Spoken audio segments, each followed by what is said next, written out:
एक से बढ़कर एक दानी हुआ, एक से बढ़कर एक दान। एकलव्य ने दान में अंगूठा दे दिया, बर्बरिक ने तो दे दिए अपने प्राण। कर्ण ने कुंडल कवच दे दिए, युधिष्ठिर ने दे दिया पूरा राज। हरिश्चंद्र ने राज सुख दान किया, राम ने कर दिया सिर का ताज। लेकिन सबसे बड़ा दानी मोर ध्वज राजा, जिसने बेटे के मांस का कर दिया दान। इतिहास भरा पड़ा दानियों का, शब्दों में नहीं हो सकता बयान। जीजे लोहान चैनल पर आपका स्वागत है। जब भी दानियों का जिक्र होता है तो महान वीरों का नाम आता है। अभी मैंने जो आपको बताया, कितने ही दानी ऐसे हुए। एकलव्य था, तीर चलाने में जो उसका इंटरेस्ट था, तीर विद्या वो सीखना चाहता था और उसमें अंगूठे का अहम रोल होता था। लेकिन छिपकर गुरु द्रोणाचार्य से उसने सीखा। गुरु द्रोणाचार्य ने अपनी सिर्फ ये एक वाणी को बनाए रखने के लिए, अपने शब्दों को बनाए रखने के लिए कि अर्जुन को श्रेष्ठ धनुर्धारी बनाना है, उसने एकलव्य से अंगूठे को दक्षिणा में मांग लिया और एकलव्य ने अपना अंगूठा दान कर दिया। कितने ही जिक्र ऐसे हैं। कर्ण ने अपने कुंडल कवच दे दिए, हरिश्चंद्र ने अपना राज सुख दे दिया, राम ने राज अभिषेक होने वाला था लेकिन अपने सिर का ताज ही दान कर दिया। इतने इतिहास भरा पड़ा है ऐसे ऐसे दानियों का। जब भी जिक्र होता है तो दान का अंत नहीं है, दान का ऊपर वाला सिरा नहीं है। जब महाभारत के युद्ध के बाद युधिष्ठिर का मन इतना विचलित हो जाता है कि देखो, वैसे राज सिंहासन के लिए ही तो महाभारत का युद्ध हुआ था, लेकिन युधिष्ठिर जब अपनों की मौत के बाद इतने परेशान हो जाते हैं कि वो मना कर देते हैं राज सिंहासन प्राप्त करने के लिए, राजगद्दी पर बैठने के लिए। वो सब कुछ दान कर रहे थे, वो राज सिंहासन भी दान कर रहे थे, लेकिन ऐसा करने से भगवान कृष्ण ने उनको रोका कि बहुत सब कुछ दान कर चुके हो, अगर आप इस गद्दी पर नहीं बैठना चाहते तो अपने पुत्र को बिठा दीजिए। जब इस तरह से युधिष्ठिर ने सब कुछ दान कर दिया मोस्टली, तो अर्जुन को एक अहम भावना हो जाती है। हर बार सुबह शाम, जागते सोते, हर काम में अर्जुन इसी बात की रट लगाए रहता कि युधिष्ठिर जैसा दानी नहीं है, कोई भी ऐसा नहीं होगा जो इतना दान करेगा। भगवान कृष्ण कई बार उनकी इस बात को सुनते हैं। कई बार तो उन्होंने वैसे ही समझाया कि अर्जुन, इस दुनिया में ऐसे ऐसे दानी हैं कि तुम सोच भी नहीं सकते। लेकिन अर्जुन कहता है कि हे भगवान, कितने भी बड़े दानी हो, लेकिन इतना दान कोई नहीं कर सकता जितना युधिष्ठिर ने कर दिया। तो भगवान ने कृष्ण ने सोचा कि इसके अंदर जो ये अहम की भावना आ गई है, इसको तो खत्म करना ही पड़ेगा। भगवान कृष्ण कहते हैं कि चलो मेरे साथ।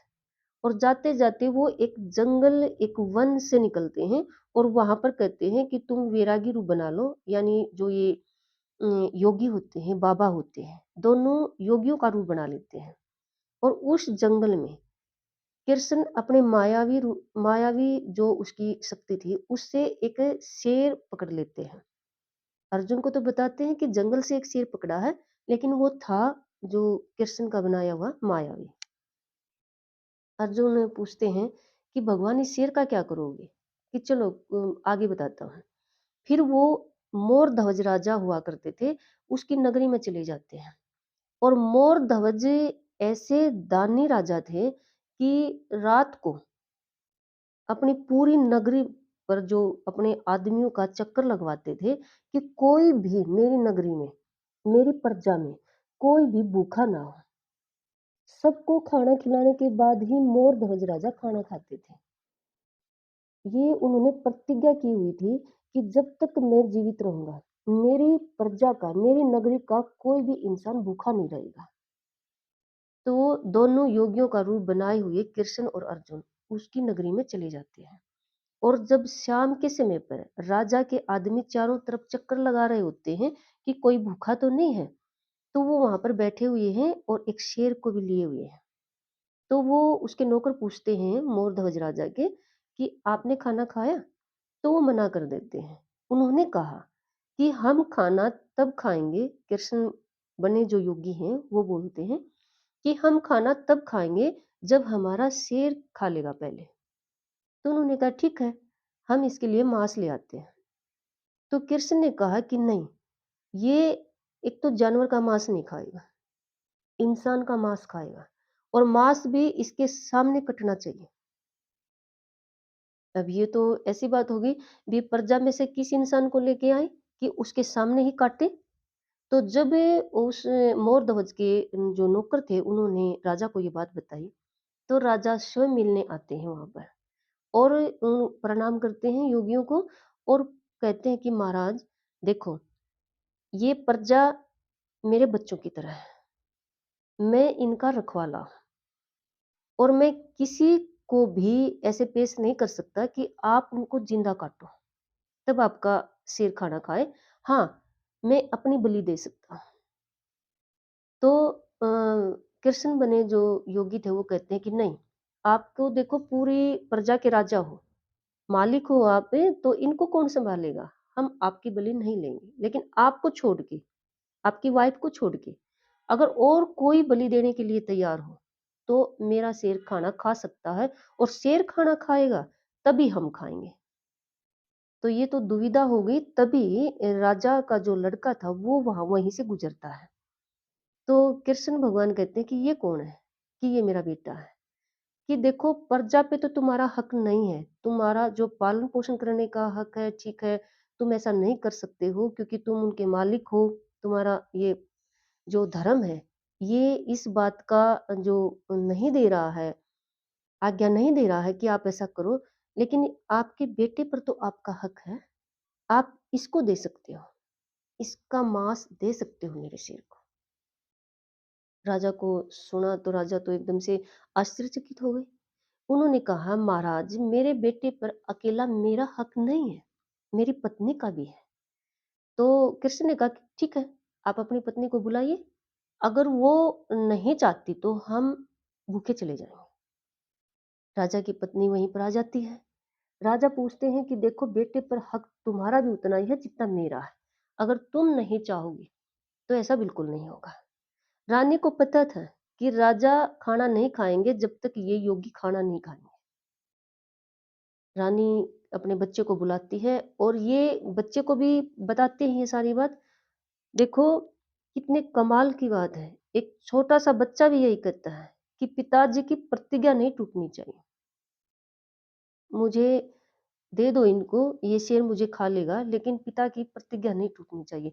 बेटे की ये बात सुनकर रानी का मन बिल्कुल पिघल जाता है और वो कहती है, जब मेरा बेटा अपने पिता की प्रतिज्ञा का मान रख रहा है तो मैं तो इनकी अर्धांगिनी हूँ, हम अपने बेटे की बलि देंगे, आप ले जाइए। लेकिन कृष्ण कहता है कि नहीं, हम लेकर नहीं जाएंगे, हमारे शेर के सामने आप इसको काटिए, आप इसको या हमारे शेर के सामने काट के डालिए शेर के आगे, तभी हमारा शेर मांस खाएगा। और आपकी आंखों में आंसू भी नहीं आना चाहिए, आपके अंदर अगर दर्द दिखाई दिया तो हमारा शेर खाना नहीं खाएगा। तो रानी और राजा के लिए थी तो ये मुश्किल, लेकिन रानी और उस बच्चे के कहने पर राजा भी तैयार हो जाता है अपने बेटे को काटने के लिए और काट ही देते हैं आरी के साथ। एक तरफ से राजा पकड़ता है, एक तरफ से रानी, और दोनों अपने बेटे को जो मार देते हैं, मांस बनाकर सिर के आगे डाल देते हैं। तभी कृष्ण अपने असली रूप में आते हैं और अर्जुन को भी असली रूप में लाते हैं और कहते हैं अर्जुन से, अर्जुन बताओ, इस धरती पर, इस दुनिया में सबसे बड़ा दानी कौन है? अब तक जो अर्जुन ने रट लगा ही रहा था कि युधिष्ठिर से बड़ा दानी इस धरती पर कोई नहीं है, अर्जुन कहता है, हे श्री कृष्ण भगवान, इस धरती पर मोर ध्वज राजा से बड़ा कोई दानी नहीं हो सकता। तो अर्जुन 3 बार ये बात बोलते हैं, इस कृष्ण कृष्ण भगवान 3 बार ये बात बोलते हैं कि अर्जुन बताओ सबसे बड़ा दानी कौन है? तीनों बार अर्जुन मोर ध्वज राजा का नाम लेकर पुकारते हैं, जय जयकार करते हैं। भगवान कृष्ण की ये मायावी रची जो बात थी, वो अपने आशीर्वाद से, अपनी शक्ति से जो मोर ध्वज का बेटा था उसको ठीक कर देते हैं। तो देखो, इतिहास, हमारा इतिहास भरा पड़ा है, ऐसे ऐसे दानी हुए हैं, ऐसे ऐसे वीर हुए हैं जिनका शब्दों में बयान नहीं हो सकता, जिनकी महिमा का गुणगान शब्दों में बांधना बहुत मुश्किल है। और इस कथा का जो मैसेज है वो ये है कि देखो, इतना भी दान कर दो, कभी भी अहम की भावना मत आने दो कि मैंने इतना दान कर दिया है, मैंने ये किया, मैंने वो किया। क्योंकि अर्जुन के मन में भी अहम की भावना आई थी। दान का अंत नहीं है, एक से एक बढ़कर दानी है दुनिया में। हम सोच भी नहीं सकते, दुनिया में ऐसे ऐसे दानी पैदा हुए हैं जिन्होंने अपनी जान की परवाह किए बिना, अपनी जान की बाजी कर लगानी पड़ी, जान की लगा दी, चाहे पता भी है ये देने से ये हो जाएगा, लेकिन फिर भी दान करने से पीछे नहीं हटे। दान कीजिए, दान करना बहुत अच्छी बात है, लेकिन मैसेज यही है कि कभी भी अहम की भावना ना आने दें, क्योंकि हमेशा याद रखें, दान का अंत नहीं। और दानी दानी ऐसे ऐसे हुए हैं, हम सोच भी नहीं सकते। अगर आपको मेरी ये वीडियो पसंद आई तो वीडियो को लाइक और मेरे चैनल को सब्सक्राइब जरूर करें।